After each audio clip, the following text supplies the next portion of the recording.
Real Madrid versus Dortmund in the FIFA World Cup quarterfinal. It's going to be an interesting match. It's going to be a difficult game for both sides. Both sides will be looking to get a win and progress to semi-final. But I see Real Madrid progressing and getting a win.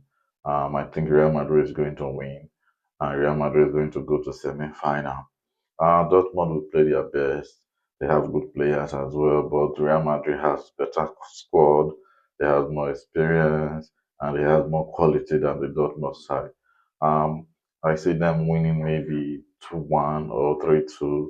Both sides is going to work hard for the victory, but Real Madrid is going to win at the end of the day and make it to the semi-final. It's going to be an interesting match to watch, but I see Real Madrid making it to the next round. What do you think, guys? Real Madrid versus Dortmund. I know what's your prediction. Who's going to the semi-final? Let me know in the comment section, guys. Let's go.